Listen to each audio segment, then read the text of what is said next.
নাহমাদুহু ওয়া নুসাল্লি আলা রাসূলিহিল কারীম আম্মা বাদ ফাউযু বিল্লাহি মিনাশ শাইতানির রাজীম বিসমিল্লাহির রহমানির রহিম লাইন শাকারতুম লাযিদান্নাকুম সাদাকাল্লাহু মাওলানাল আযীম ওয়া সাদাকা রাসূলুহুন নবিয়ুল হাবিবুল কারীম ওয়া নাহনু আলা যালিকা মিনাশ শাহিদিন ওয়াশ শাকিরিন আলহামদুলিল্লাহি রাব্বিল আলামিন। রাবেতা উলামায়ে আহলে সুন্নতের উদ্যোগে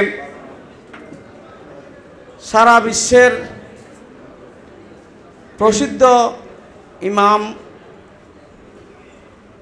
আজম আবু হানিফা রহমতুল্লাহ কনফারেন্সের সম্মানিত সভাপতি, উপস্থিত উলামায়ে আহলে সুন্নাত এবং সামিন এজাম রহমানি ওয়া রাহমাকুমুল্লাহ। ইমাম আজম আবু হানিফা রহমতুল্লাহ আলাইহি এমন এক ব্যক্তিত্ব ছিলেন যার কথা, যার অবদান, যার ত্যাগ তিতিক্ষা সম্পর্কে তার বিরুদ্ধবাদী যারা আছেন তারাও স্বীকার করেছে। সবাই বলুন আলহামদুলিল্লাহ। ইমাম শাফিঈ রহমতুল্লাহ আলাইহি একটা স্বতন্ত্র মাযহাবের ইমাম।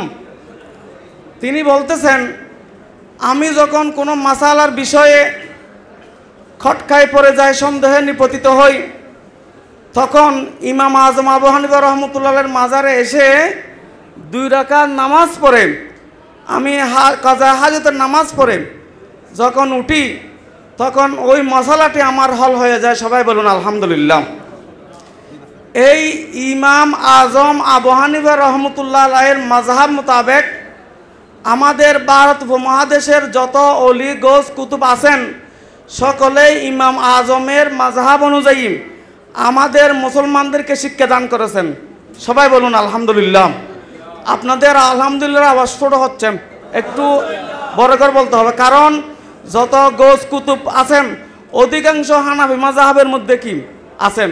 আমাদেরকে আমাদের হুজুর কেবলা মুর্শিদে করিম সৈয়দনা আওলাদুর রসুল সৈয়দ তৈয়ব শাহ রহমতুল্লাহ আলাইহি যেই শিক্ষা দিয়েছেন সেটা হলো মাসলাকে আলা হযরত, সাথে সাথে ইমাম আজম আবু হানিফা রহমতুল্লাহ আলাইহির মাযহাব অনুযায়ী ফতোয়া দেওয়ার জন্য। সেই হিসাবে আমাদের মুফতিয়ে আজম, ফকিহে আজম, উস্তাদুল মুকাররম হযরতুল আল্লামা অধ্যক্ষ সৈয়দ তৌসির রহমান সাহেব তর্জুমানের মধ্যে যে ফতোয়াগুলো দিতেন সেইগুলো সবগুলো ফতোয়া মাসলাকে আলা হযরত অনুযায়ী এবং ইমাম আজম আবু হানিফা রহমতুল্লাহর মাযহাব অনুযায়ী। সবাই বলুন আলহামদুলিল্লাহ। তিনি 30 বছরে যে ফতোয়াগুলো দিয়েছেন সেই ফতোয়াগুলো সম্পাদনা করার জন্য আমি গুনাহগারকে দায়িত্ব দিয়েছেন। সেই ফতোয়াটি বর্তমানে ছাপানোর অপেক্ষায় আছে। সবাই বলুন আলহামদুলিল্লাহ। আমাদের আসাদায়ে কেরাম যারা রয়েছেন তারা সকলে হানাফি মাযহাবের মাসালাগুলো হাদিসের মাধ্যমে, কোরআন শরীফের মাধ্যমে, ফিকহের মাধ্যমে তারা গবেষণা করেন জাতির সামনে উপস্থাপন করেছেন।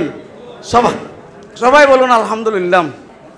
আমরা যদি আমাদের ওস্তাদদের প্রতি যদি খেয়াল করি তাহলে আমরা দেখতে পাব আমাদের অধ্যক্ষ হযরতুল আল্লামা জালালউদ্দিন আল কাদেরী রহমতুল্লাহ আলাইহি তিনি মাসলাকে আলা হযরতের জন্য এবং হানাফি মাযহাবের জন্য অত্যন্ত অবদান রেখে গিয়েছেন।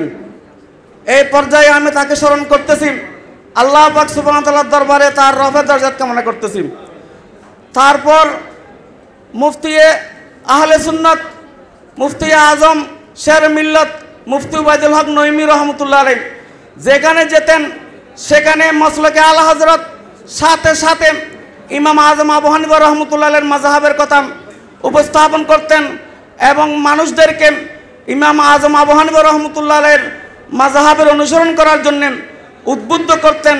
ইমাম আজমের নিয়ম অনুযায়ী তিনি ফতোয়া প্রদান করতেন। সবাই বলুন আলহামদুলিল্লাহ।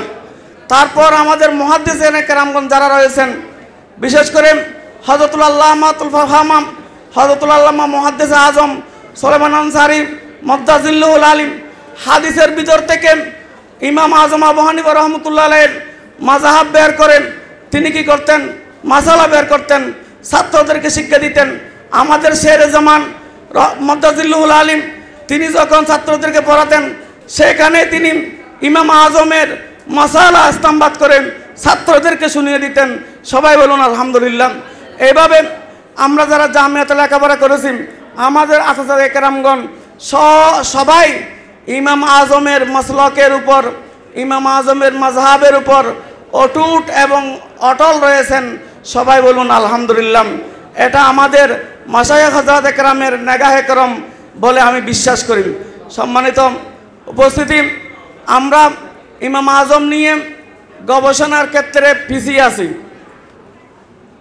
কারণ বিদেশে যারা আছে মিডল ইস্টের মধ্যে, তারা অধিকাংশ ক্ষেত্রে শাফি মাযহাবের অনুসারী, অথবা হাম্বলি মাযহাবের অনুসারী, অথবা মালিকি মাযহাবের অনুসারী। কিন্তু মধ্য এশিয়া সহ ভারত উপমহাদেশের মধ্যে আমরা হানাফি মাযহাবের অনুসারী। সেজন্য মিডল ইস্টের মধ্যে ইমাম আজম সম্পর্কে তেমন গবেষণা নাই, যা আছে সেগুলো তেমন উল্লেখযোগ্য নয়। এখন আমাদের উচিত হবে ইমাম আজমকে নিয়ে গবেষণা করা, ইমাম আজমকে নিয়ে সেমিনার সিম্পোজিয়াম করা, এবং সেখানে এই সিম্পোজিয়ামের মাধ্যমে গবেষণা ভিত্তিক যে আলোচনাগুলো আমরা জাতির কাছে প্রচার করে দিতে পারবো বিভিন্ন চ্যানেলের মাধ্যমে, সেইভাবে উদ্যোগ নেওয়া। আমি রাবেতার কাছে আহ্বান জানাবো যে ছোট ছোট রেসালা বের করেন। সে রেসালাগুলো যদি প্রবন্ধ আকারে আমরা গ্রহণ করি, আমরা তৈরি করি, সেগুলো যদি আমরা সেমিনার আকারে, যেমন এটা আজকের মাহফিলের পরিবেশটা হবে সেমিনারের মতো, এটা মূলত ওয়াজ মাহফিল নয়, এটা সেমিনারের মতো মাহফিল, এটা সেমিনার।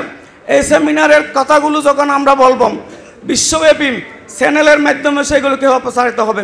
সুতরাং এখানে যদি একটা ছোট্ট রেসালা হতো ইমাম আজমের সম্পর্কে, জীবন অবদান সম্পর্কে, যেমন কিছুক্ষণ আগে আমাদের মুহাদ্দিস আজম বলে গেছেন, ইমাম আজম রহমতুল্লাহ আলাইহি 22 জন সাহাবীকে দেখেছেন, সাক্ষাৎ পেয়েছেন। সবাই বলুন আলহামদুলিল্লাহ। এবং যারা তার বিরুদ্ধবাদী, তারাও স্বীকার করে যে ইমাম আজম বাহরুল উলুম ছিলেন।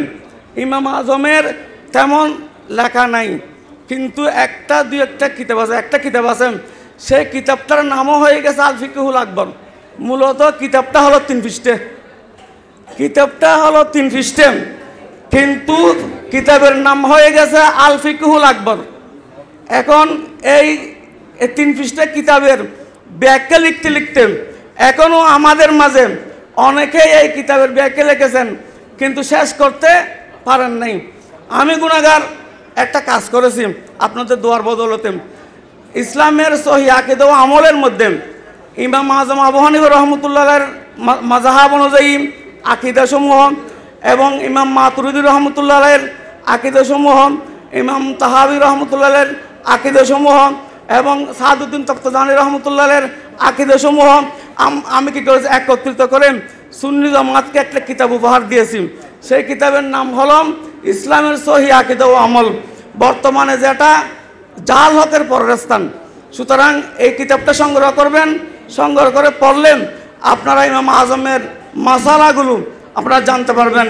ও আখিরু দাওয়ানা আলহামদুলিল্লাহি রাব্বিল আলামিন। আসসালামু আলাইকুম ওয়া রাহমাতুল্লাহি ওয়া বারাকাতুহু।